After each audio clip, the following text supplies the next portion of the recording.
Good evening.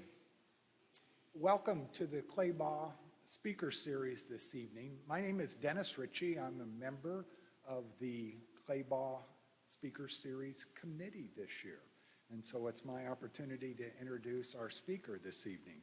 I would remind you that Ben and Geraldine Clabaugh left an endowment with the church to establish this speaker series with the purpose of deepening Christian discipleship in members of First Presbyterian Church as well as our community. I would ask you at this point to look at your telephone and make sure it is off or silenced so that it won't go off. I would also like to say that this is not Sunday morning. You don't have to sit in your usual pew. You could actually come down front because Eric might get up and walk to you. But in the future, come down front. I've watched via the Zoom, and it looks like nobody's here, and there are actually people here. Our speaker this year is Reverend Dr. Eric Barreto.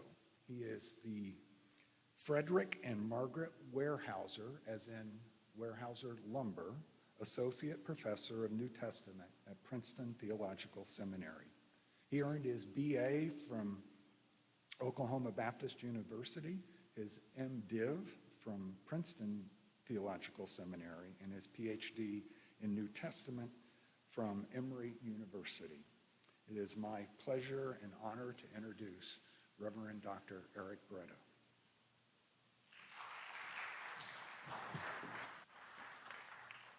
Thank you, Dennis, and good evening, friends. It is delightful to see you all. Thank you for coming out this evening to talk a little bit about the shape of salvation in the Gospel of Luke. We can get the first slide. That'd be awesome. In the church where I grew up, salvation was narrow.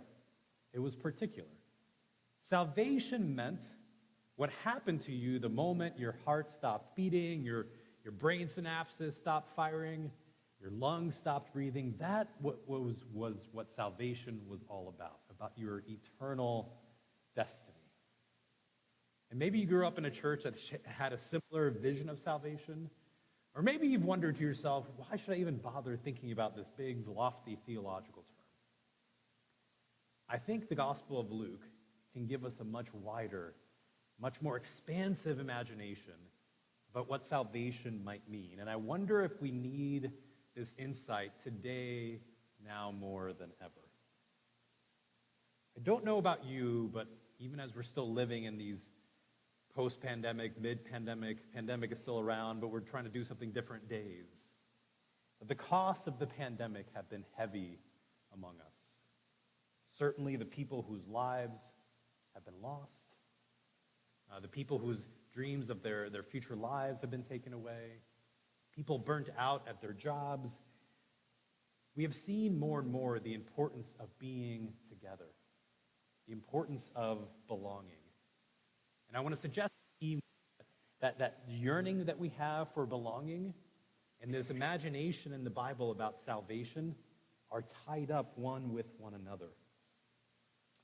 So we turn to the scriptures not to avoid what's before us, the real challenges that we face, not as a distraction or an aesthetic, but because there's this radical commitment we share that in these texts we hear God's word for us. And in these texts we might just have our imaginations renewed, not just how we think, but precisely how we move through the world. So if we could have the next slide, I'm going to start with a strange place. I would like you to turn to your neighbor and share with your neighbor a story about the best meal you've ever had. So turn to a neighbor and share a story about the best meal you've ever had. I'm going to ask some of you all to share those stories here in a few minutes. So if you hear a really good story, elbow your partner and tell them that they should share their story. So share a story about the best meal you've ever had. Y'all ready? All right, start.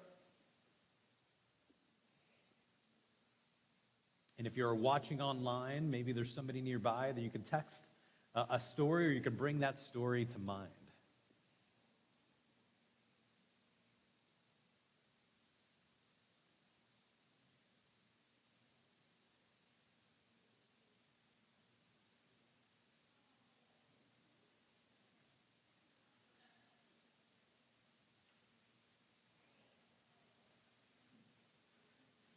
best meal you've ever had.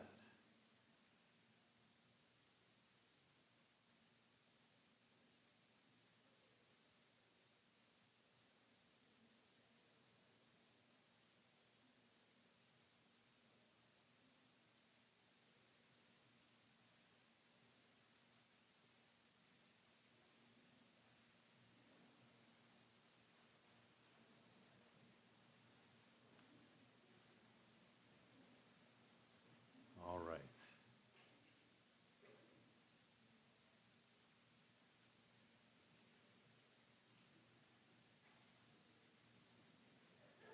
Hopefully both sides have gotten to share. Hopefully now you're not so hungry that you're going to stop listening to me for the next hour. The best meal you've ever had. So I would love to hear some stories. So if you'd like to share your story about the best meal you've ever had, I invite you to raise your hand. Pastor Katie is around with a microphone. You might need to encourage your neighbors because they told a really good story. So encourage them to share their story. The best meal you've ever had. You can see a hand back here and then one in the front as well. Did I see a hand? Yes? Awesome.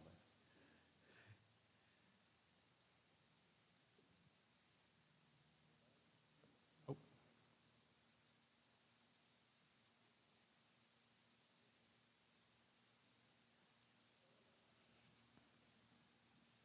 The technology always works, y'all. Okay. When I was a student at LSU, my brother and I, we were students there together. We used to eat at this one restaurant that served a lot of Cajun food. Oh, good. Yeah. And so one night in the springtime, we saw several people with platters of crawfish, and I had never eaten anything like that before. Uh-huh. And so I told the owner that if he would show me how to eat it, I would order some. Yeah. And so he said he would, and so they brought me out a platter of crawfish. He took a crawfish and opened it, showed me how to eat it, and I've been a crawfish lover ever since. Oh, I love that. It's a meal that you have to earn. It's like lobster or crab. Like you have to really get in there to earn it. I love that story. Thank you. And with your brother there as well. Yeah, I love that. Other stories, please. Well, this was the best meal I ever ate. It probably was the most expensive meal we ever ate. Denny and I both thought of it immediately when you asked us. Oh, wow. And many, many years ago, we were he was on a business trip. I got to tag along. We were in Italy and Switzerland, and his bosses said, you have to eat at the Dolder Brand. Huh. And, he said, so you go while you're there, we'll pick up the tab. Wow.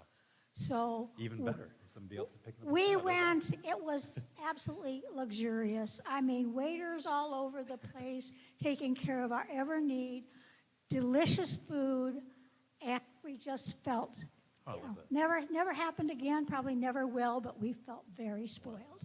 Powerful. Thank you for sharing that, Stan. And I think the best part is somebody else picked up the tab, of course, right? That's a very important detail to that story. So one of the best places that we ever ate is a place called Joe T. Garcia's in Fort Worth. And the reason is that restaurant must be 70, 80 years old today. Remember, back in the day, literally walking through the kitchen to get to the dining room. That was the only way there. And then the health department got involved somehow. But what could go wrong if you're walking through the kitchen? Yeah, but Gene's mom and my dad both died 3 to 5 years ago. And up through there, we would still go to that restaurant, but it was all about not only the food, but it was always family. Yeah. And that's what was important, was the food and the family being there together. So, thank you. And just the tradition. Yeah. Like it was what you all did over and over again. I love that. Any other stories? Oh, right there. Well, I think my best meal that I ever ate was prepared by my mother. And that was because she would always ask me and my siblings on their birthday what we wanted to have for our birthday dinner. Fried chicken, mashed potatoes, peas, and hot rolls. I'm coming over. Is that, after this, right? This is what we're doing, right? And it's so funny you mentioned this because my siblings and I, in honor of our mother, who basically was the kitchen manager and the chef at Hammett House in Claremore, Oklahoma, are meeting there October 22nd to celebrate our mom, who is the best cook in Oklahoma. Beautiful. I'm glad we made this official. Best cook in Oklahoma. We just discovered here. Awesome. Anybody else? I just want to make sure if anybody's dying. Monster pies at Hammond House. Yeah, it's very important. Awesome. I love asking people this question to tell me about their favorite meals because there's these patterns I keep hearing over and over again. Oftentimes I'll hear stories about folks traveling, being in a new place. There's something about new places, places that we've never been before, places we may never get to visit again, and the way that food and place line up with one another and become this memorable moment for us. I often hear stories about trying new foods, like for this crawfish, right? This thing that you weren't quite sure even how to start eating, but when you do, then it becomes part of who you are. It gives you a sense of identity. I often hear stories about family, about people. It's interesting. So often when I ask people to tell me stories about their favorite meal, they don't start with the food, and they don't start with how the food tasted. They start telling me about where they were and who was with them, especially if those folks are no longer with us. I often hear those stories. Why start here? Well, because food isn't just food. Food and the meals that we share draw us together. Food and the meals we share give us a sense of our own identity. And I think it might tell us something, too, about the way that God has formed us. Food is more than just fuel for our bodies. And the reason I know this is because I've done this thing sometimes when I've had a busy day. I'm sure none of you have ever done this before, where you feel really busy, so you go through a drive-thru, and you pick up whatever in a brown bag, and you eat it in like 17 seconds, and your stomach is full, but you lost a little part of your soul in the process. Nobody else has done this, right? Because food isn't about just fueling our bodies. Food is about that connection we have with one another, that discernment of our identity, who we are, where we belong, and who we belong to. Food teaches us something vital about our identity before God. So we tell these stories because I think there's something in those stories that tells us something about God and about our imagination about salvation. In the Gospel of Luke, Jesus is derided because apparently he's a drunk and a glutton. He likes to drink too much and eat too much, which apparently is an insult, but for me makes me want to hang out with Jesus that much more. When I read the Gospel of Luke, it always makes me want to eat something because Jesus is always having these meals. Anybody see the show The Sopranos? This is here, I'm revealing myself. So in The Sopranos, Tony Soprano was always eating these delicious Italian-cured meats. So whenever I watch The Sopranos, I want to eat. Whenever I read the Gospel of Luke, I want to eat something because Jesus is always sharing tables with others. And my theory is, my suggestion is, my argument is that sharing of food is not just a setting for the Gospel of Luke. It's not just a setting for Luke's Jesus to tell the stories he wants to tell, to say the things he wants to say, but that those very moments of eating are instantiations, they're embodiments of salvation. That those moments tell us something about salvation that simple words cannot communicate. So we can go to the next slide. I'll say more about this tomorrow, but just briefly here to say a little bit about the importance that the Gospel of Luke and the Acts of the Apostles are stories, they're narratives. And notice I asked you to tell me a story about the best meal you've ever had and not to describe the menu, because I think there's something about stories that shapes us in a profound way. So again, I'll say more about this tomorrow, but very briefly, that I think the reason Luke chooses to tell a bunch of stories is because stories take over us in a way that mere instruction cannot. Luke could have just written a list of rules for how to be a good Christian, but doesn't do that. Instead, he chooses to tell all these very powerful stories that their meaning is sometimes elusive, that we have to chase after them, that we have to work through them to make sense of what these stories might tell us. And also because stories tell us who we are. And they teach us to have a different kind of imagination for the world. my sense is that left to our own devices, we look out into this world and we see a lot of death, a lot of loss, a lot of oppression. That we don't need an awful lot of help being able to see death and its power all around us, especially in the season coming out of the pandemic, but also in a season where we've wrestled with racial justice. It's pretty easy to see death everywhere we look. But to find life, we need help. And I wonder if this is one of the things that the Gospels can help do for us, is shape our imaginations and walk with us in a world full of death to help us see life in unexpected places. So let's turn first, we go to the next slide. The first story about food I want to take us to is in Luke chapter 7. So the text is up here, but if it's too small, there's also Bibles throughout that you can pick up. So Luke chapter 7, starting in verse 36. The story starts like this. One of the Pharisees asked Jesus to eat with him. So here it's important to note, as we'll talk about later, that Jesus often likes to eat, as I talked about this morning in the sermon, Jesus likes to eat with all the wrongest kind of people. But here Jesus is eating with the right kind of person, a Pharisee, a powerful person, a leader in their community. So this Pharisee asked Jesus to eat with him, and Jesus went into the Pharisee's house and took his place at the table. And a woman in the city who was a sinner, having learned that he was eating in the Pharisee's house, brought an alabaster jar of ointment. She stood behind him at his feet, weeping, and began to bathe his feet with her tears and to dry them with her hair. Then she continued kissing his feet and anointing them with the ointment. Now when the Pharisee who had invited him saw it, he said to himself, if this man were a prophet, he would have known who and what kind of woman this is who is touching him, that she is a sinner. So imagine this scene. The Pharisee in this nice house invites Jesus to eat with him. And this woman who is everywhere known as a sinner crashes this party.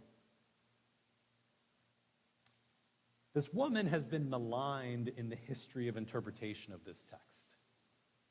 Because so many people, especially a lot of dudes along the way, have known why she is a sinner. And she's a sinner because we all know her name, right? Her name is Mary Magdalene, and she must be a sinner because she is a prostitute. Notice that nowhere here is her sin identified. Nowhere here do we learn the source of her reputation in this community.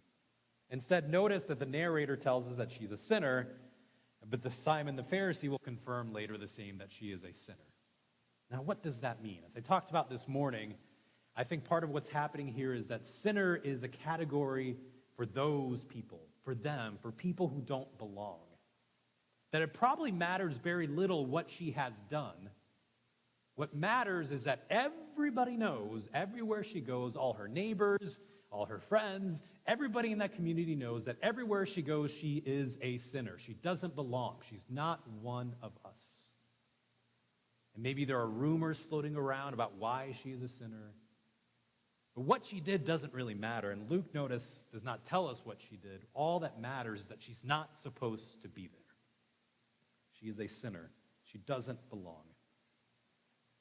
And notice what she does. She doesn't sneak into the party and try to hang out with Jesus and talk to him. Instead, she makes a big display of this lavish display of standing behind him and bathing his feet with her tears and drying them with her hair. Nobody could miss what was happening at this dinner party. And Simon the Pharisee says to himself, if man were a prophet, who he might have thought he might be a prophet, and that's why I invited him to my house, but now I know for sure he's not. Because if he were a prophet, he would know who this woman is, someone who doesn't belong, someone who should not be at this dinner party. Maybe he's not the prophet some people say he is. And so the story continues, so we can get the next slide. Jesus spoke up and said to him, Simon, I have something to say to you. And you should keep your head on a swivel. Whenever Jesus turns to you and says, I have something to say to you, something negative is coming your way. But here Simon says, Teacher, he replied, speak. And Jesus, in a very Jesus move, begins to tell a story. A certain creditor had two debtors. One owed 500 denarii and the other 50. When they could not pay, he canceled the debts for both of them. Now, which of them will love him more? Simon answered, I suppose the one for whom he canceled the greater debt. And Jesus said to him, you have judged rightly. Then turning toward the woman, he said to Simon, do you see this woman? So Jesus confronts Simon with the story of two people who are carrying debts, and both of them are forgiven. And Jesus asks here to Simon, do you know who will love this person more? And he answers correctly, I suppose the one for whom he canceled the greater debt. But he turns to the woman and he says to Simon, do you see this woman? Bring it to the next slide. Do you see this woman? I don't want us to miss the power of this question. Do you see this woman? Because Simon does not see a woman. He sees a sinner. He sees someone who wasn't invited, someone who should not be at his table. And I worry, too, that so many interpreters of this story, so many preachers, so many teachers have also not seen this woman. They've only imagined what her profession was and what she did wrong. Too often we haven't seen this woman when we read this story, and here Jesus forces us to look at her full in the face and see who she is. The next slide, please. Then turning toward the woman, he said to Simon, do you see this woman? I entered your house. You gave me no water for my feet, but she has bathed my feet with her tears and dried them with her hair. You gave me no kiss, but from the time I came in, she has not stopped kissing my feet. You did not anoint my head with oil, but she has anointed my feet with ointment. Therefore, I tell you, her sins, which were many, have been forgiven. Hence, she has shown great love. But the one to whom little is forgiven loves little. Then he said to her, your sins are forgiven. But those who were at the table with him began to say among themselves, who is this who even forgives sins? And he said to the woman, your faith has saved you. Go in peace. So much happens here. Simon, do you see this woman? Simon, when I came to your house, you didn't do the things you were supposed to do when you invite a guest to your home. You didn't offer me a drink or take my coat. We lived in Minnesota for 7 years, and often, because there was so much snow in Minnesota, you'd come to somebody's house, you'd take off your snow boots, and they would offer you some slippers to keep your feet warm. You didn't offer me slippers, Simon. But here, this intruder, this sinner, this person that you have dismissed as someone who doesn't belong, has not stopped in this extravagant act of hospitality and welcome. And so Jesus says, her sins, which were many, have been forgiven. And I remember hearing the story in the church where I grew up, and what that meant is that one day this woman, who has all these neighbors who detest her, who don't want to be around her, that one day, when she died, she would be taken up into heaven. That was the shape of salvation. Your sins are forgiven. But there's got to be more than that in this story. There's got to be a bigger transformation at hand. Your sins are forgiven. It's striking that this woman never speaks in this story. She only speaks with her actions. So we might wonder, when is it exactly that she asked Jesus for forgiveness? When is it that in her activity, in what she did for Jesus, she sought Jesus' forgiveness? And I wonder when it happened is not when she's anointing Jesus' feet or covering his hair. It's not in that act. Because notice, it says, therefore I tell you, for many have been forgiven. And then it says, hence she has shown great love. That her act of hospitality was her love towards Jesus, not the source of her forgiveness. I wonder when she sought forgiveness was when she took that courageous step to go to a place where she was not invited, to walk into a home where she was not welcome. When she dared to believe that Jesus was different than all her neighbors, that Jesus would see her as a daughter of God and not as yet another sinner. That courage, that persistence to believe that Jesus would be different is an act of seeking forgiveness, seek her deliverance from this weight of being called a sinner. And so when Jesus says to her, your sins are forgiven, I wonder if the transformation here is not just in her future, but in her present.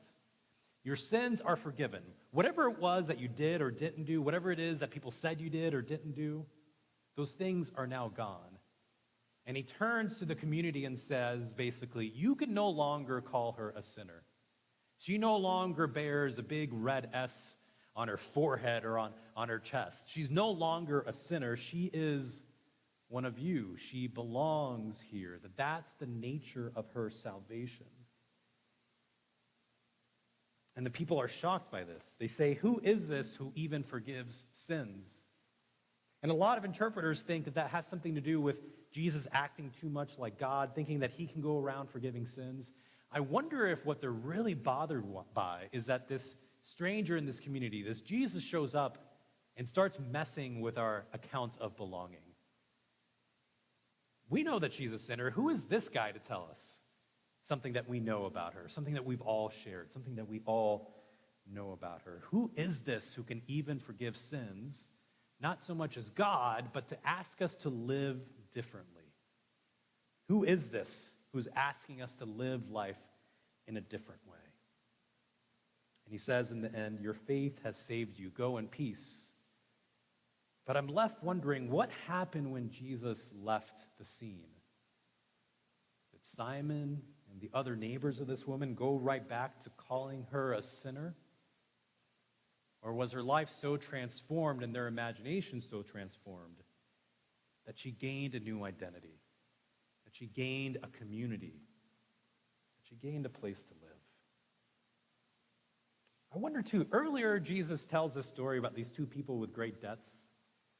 And he asks Simon, who is it that will love the master more? Well, the one who was forgiven more. I wonder in the story, who is it that needs more forgiveness? The woman who was called a sinner, or the community that named her as such? Who is it that needs to change more? A second story.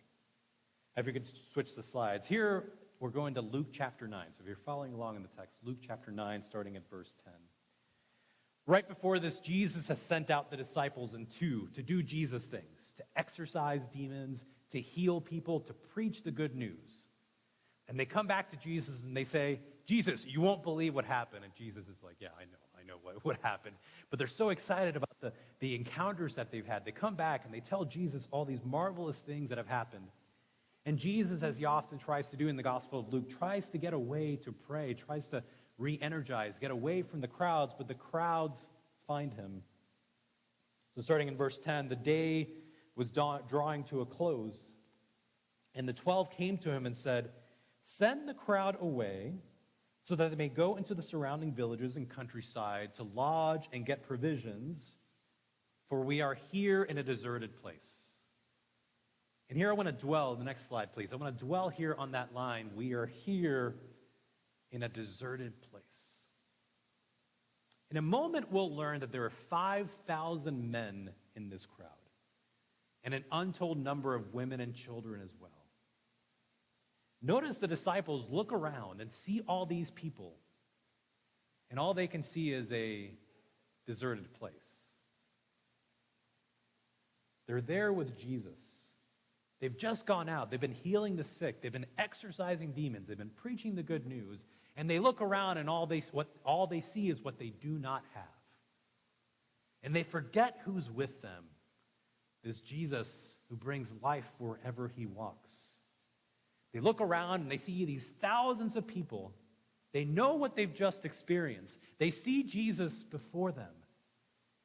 And all they see is what they lack. We are here in a deserted place. The story continues. Next slide, please. But he said to them, Jesus said to them, you give them something to eat.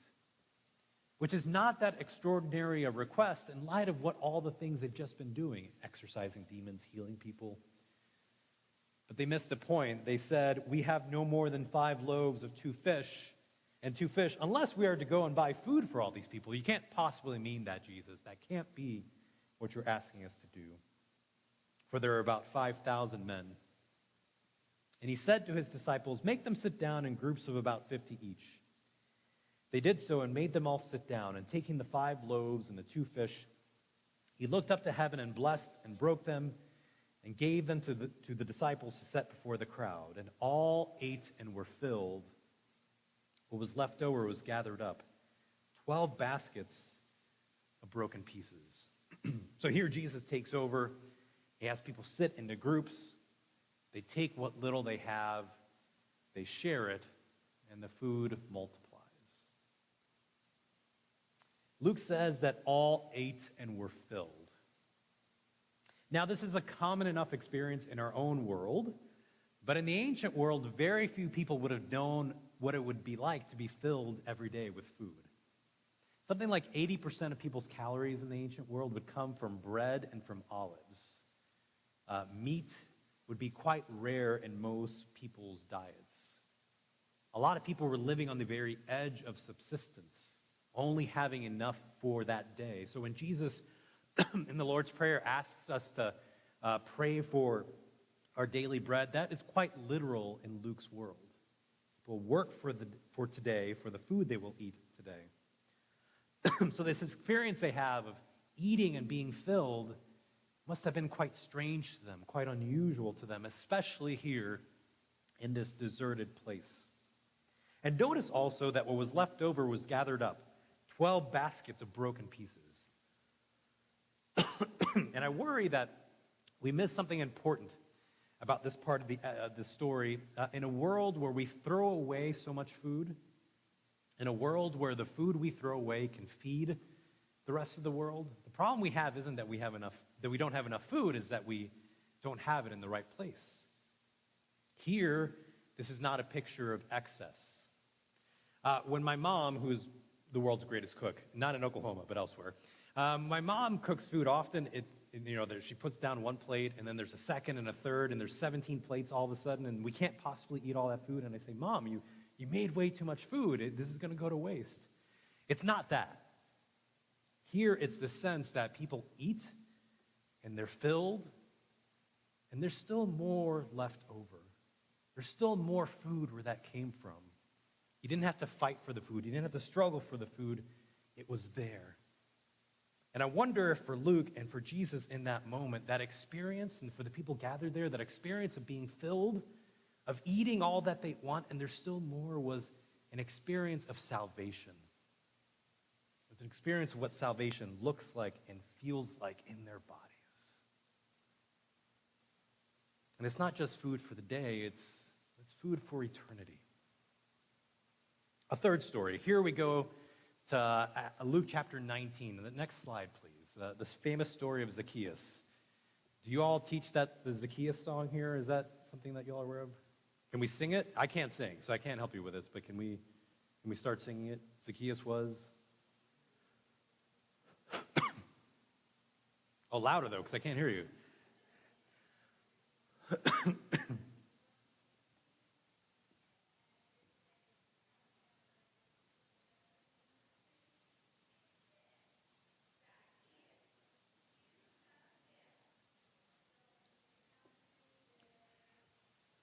We all know this story. Jesus, oh yeah, beautiful job, everybody. So Jesus entered Jericho, and he's passing through it. And he was there, and he encountered a man named Zacchaeus. And we learned something about Zacchaeus right away. 3 different strikes against Zacchaeus. Number 1 is that he's a chief tax collector. We talked this morning about tax collectors and the reputation that they carried. That's strike number 1. Not only is he a tax collector, he's a chief tax collector. He's middle management. Strike number 1. Strike number 2, we find out that he's rich. And Luke often has less than generous things to say about those who are wealthy in this world. Moreover, we all know how tax collectors get rich, by taking advantage of their neighbors. So that's strike number 2. We find out strike number 3 in the next verse. See who Jesus was. But on account of the crowd, he could not, because he was short in stature. That's strike number 3. So in the ancient world, there is this sense that people's bodies are reflections of their moral value, and that short people are then also, there's something wrong with them, something askew with them. So that's strike number 3. It's a good thing we don't do this to each other anymore, right? Judge each other by the shape of each other's bodies, right? But Luke sets us up to see Zacchaeus as a villain in this story, this short, rich chief tax collector. So Zacchaeus ran ahead, climbed a sycamore tree to see him because he was going to pass that way.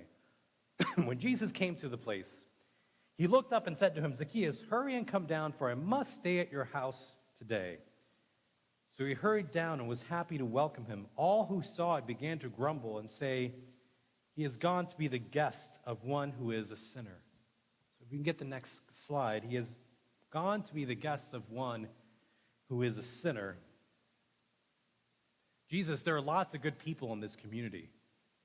Why are you hanging out with him and his family?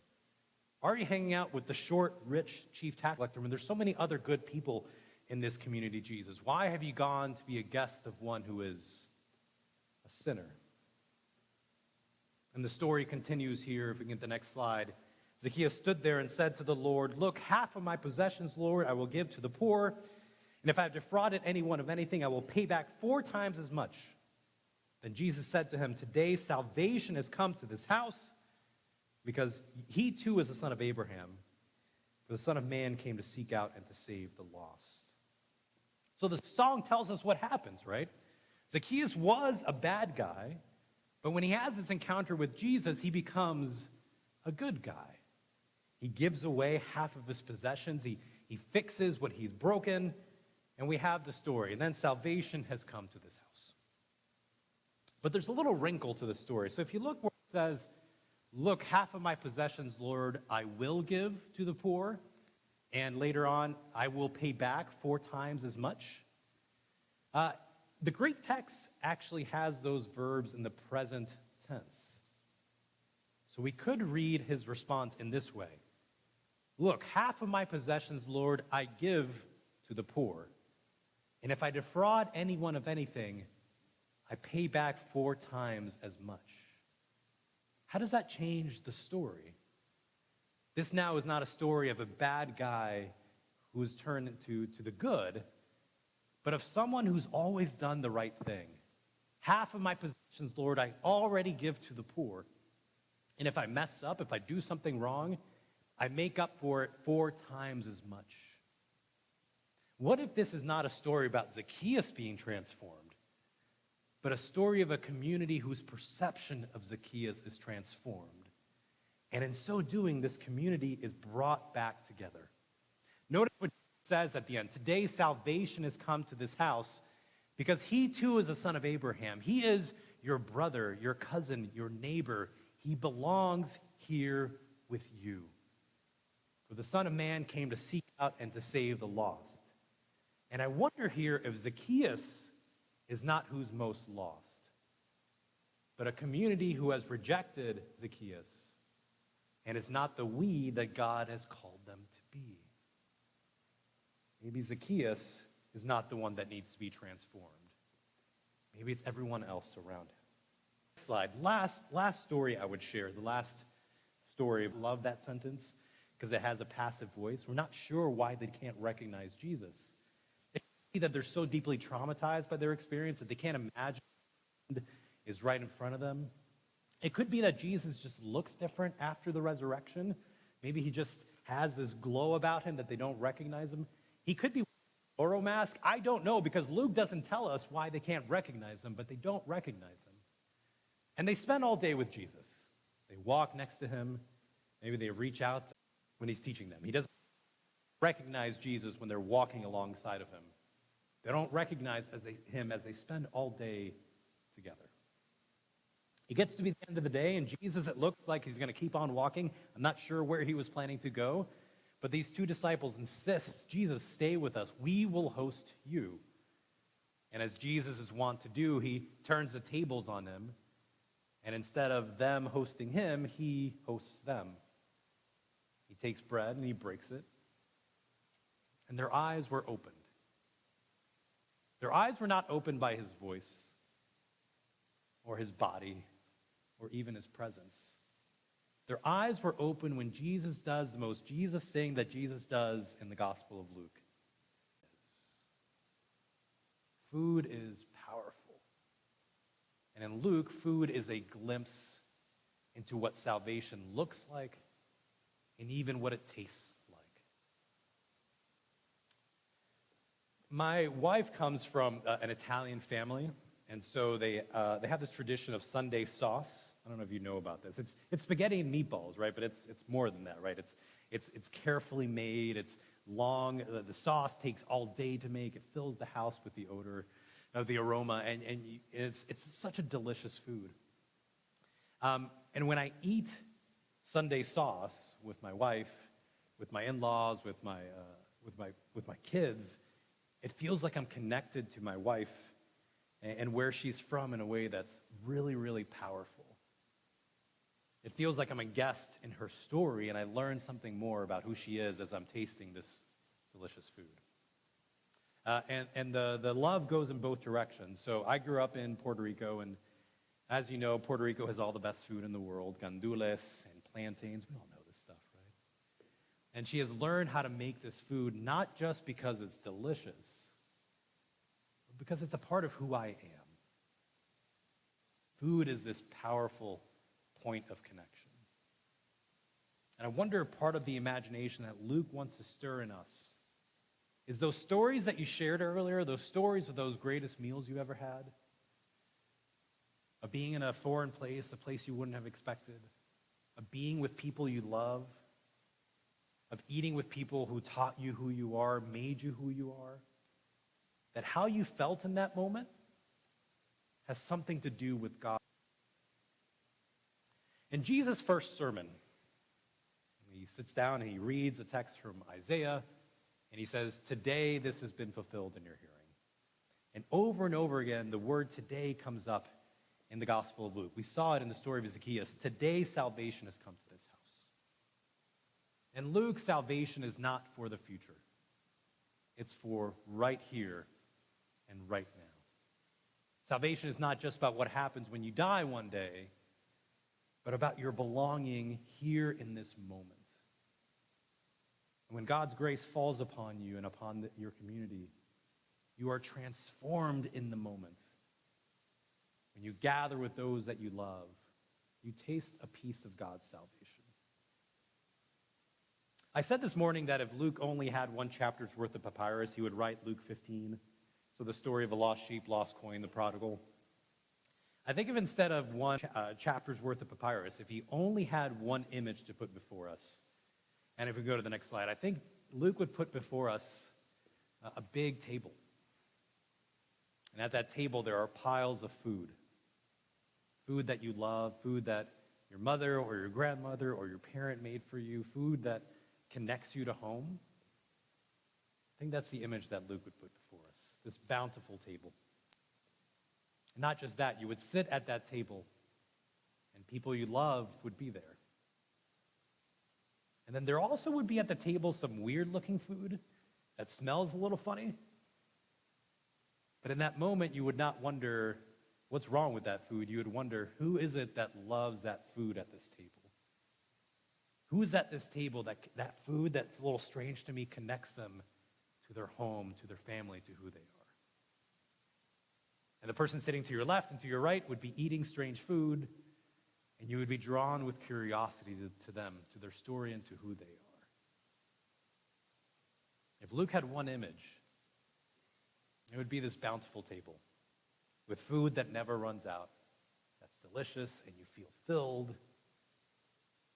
It's also a table where there's always one more chair.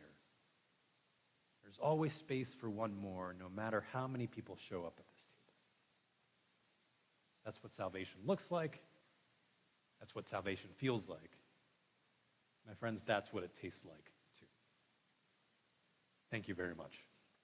I think we have time for some questions, right? Yeah, so we have 10 minutes or so for questions, maybe 15. Questions, thoughts, your best recipes, anything you want to share with us this evening.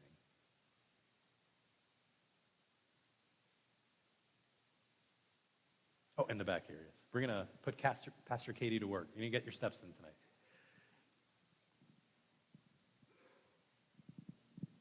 It's not a question, just a reflection. Please. I have a Jamaican son-in-law and a South Korean daughter-in-law. Wow. And so the foods are varied and delicious. Yeah. But and that's really a good thing. So. Yeah, and that there's something in trying someone else's food and being invited into that food culture that's not just, hey, let me try something new to eat, but they're inviting you into their sense of identity, into their family, into their connection. And when you find that when you love the food, you end up loving the people, I think there's critical insight there about the shape of God's creativity, the shape of God's grace. So it's a really important moment. So lovely. Thank you for sharing. Others, questions, thoughts, reflections?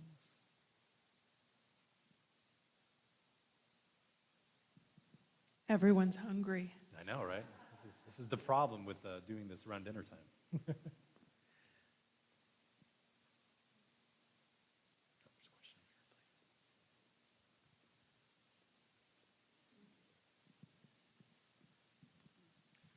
I think that's so true.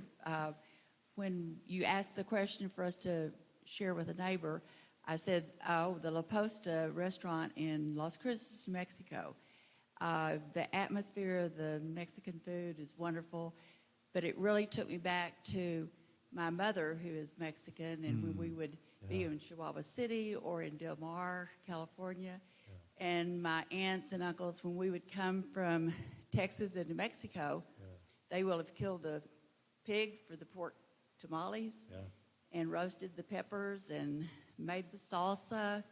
And my grandmother always had on her wood stove flour tortillas and corn tortillas fresh with a pot of pinto beans waiting for us. And my dad could eat right through it. Right through it. So, but you're right. It really takes you back to that experience of family. Yeah. And I don't know about you, man, for various, I mean, I can visit and I can go back, but it's all very complicated. And I think that's often a common story among migrants in particular, too, the sense that we'd like to be connected to that land and to that food and to those places, but we can't for various reasons, often beyond our control.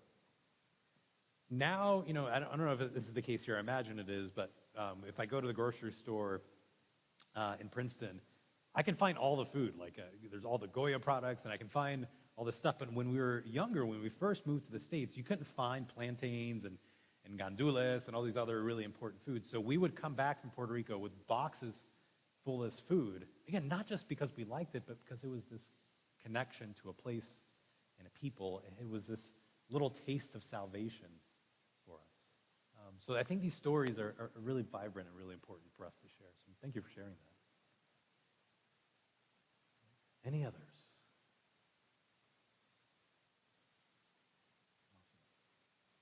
Well, thank you so much, friends. Thanks for coming out. Appreciate it.